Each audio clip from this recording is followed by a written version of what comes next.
Elon and Trump were going to go to Fort Knox and open the doors and bring in the press and show that the gold is actually there, or maybe it isn't, and kind of do an expose. Musk was going to audit the whole thing, and that completely went away. There was never a press release from the White House, oh, we're not doing it, or the schedules. They didn't say anything. They just stopped talking about it, and they didn't do it. Well, I know what happened. Gold is always there. I actually did a presentation the other day on what happened to Elon Musk and Donald Trump's famous visit to Fort Knox. Leave aside the fact that they're having a little catfight at the moment. I'll leave that to them. I'm not getting in the middle of that one. But a couple of months ago, when they were best bros, Elon and Trump were going to go to Fort Knox and open the doors and bring in the press and show that the gold is actually there, or maybe it isn't, and kind of do an expose. Musk was going to audit the whole thing, and that completely went away. There was never a press release from the White House, oh, we're not doing it, or the schedules. They didn't say anything. They just stopped talking about it, and they didn't do it. Well, I know what happened. I called adult supervision, got involved. Probably Scott Besson. I'm not sure exactly who it was. It was probably Scott Besson. Said to Trump and Musk, don't do this. It's not because the gold isn't there. Of course the gold's there. Those conspiracy theories have been around since the 1930s. They're all nonsense. The gold is there. I mean, only half of it's in Fort Knox. The other half's at West Point. I happen to know the location of the vault. It's classified, so I won't say where it is, but it's there. So the gold's there. That would be a complete anticlimax. But what they don't want to do is pay attention to it, because if you have the printing press, if you control the dollar, and that's the main form of money, and gold is a competing form of money, you don't want to call attention to gold. You don't want anybody to think about gold. So yeah, Bernanke says it's a tradition, it's sitting in a vault. We got stuck with it, whatever.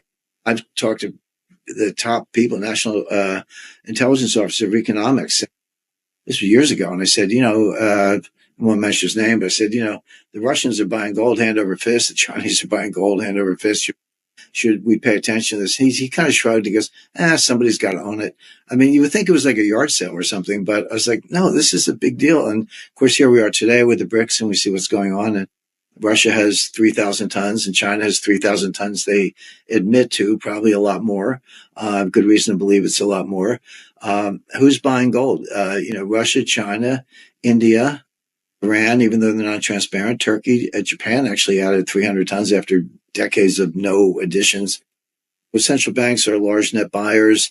So there's a geostrategic, geoeconomic aspect to gold over and above the normal commodity trade. And that's something I was always very cognizant of, in working with the intelligence community and in the private sector.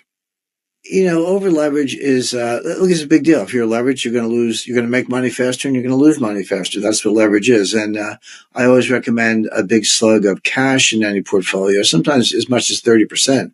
And there's no better example of that today than Warren Buffett. Warren Buffett has $1/3 trillion in cash, about $330 billion in cash, the most he's ever had.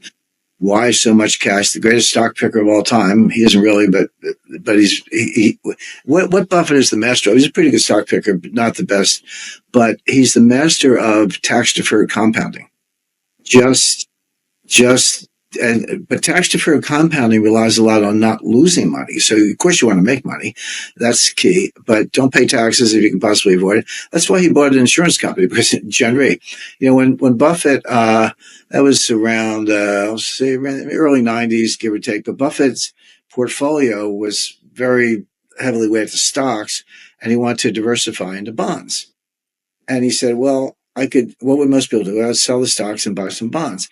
But if you sell the stocks, you got to pay taxes. So what he did was he used his own stock, Berkshire Hathaway stock, to buy Gen Re, which had a enormous bond portfolio. So he basically doubled his balance sheet, but he equilibrated between stocks and bonds without selling any stocks or paying taxes by acquiring an insurance company, which is basically a bond portfolio and a stock for stock deal, which was also tax free. So he gets very good tax advice. So tax deferred compounding is the real secret of Warren Buffett, but that relies a lot on not losing money, because it's a long road back. But why does Buffett have $1/3 trillion in cash right now? He sees what I see. He sees what's coming. And the great thing about cash is the exact opposite of leverage. Leverage increases your volatility. Cash reduces your volatility. And I recommend it, even in a portfolio where out on the wings, you've got volatile assets. Gold can be volatile. I like it, but it can be volatile. Stocks, certainly volatile. Bonds can be, etc. But if you have a slug of cash in the middle, you can still own those volatile assets and make money, but it reduces the overall volatility of the portfolio so you can sleep better at night, number one. Number two, people don't understand, yeah, it's not a big return on cash. Well, it's better than it used to be. You can get, depending on your instrument, you can get 3-4% these days on cash or cash equivalents.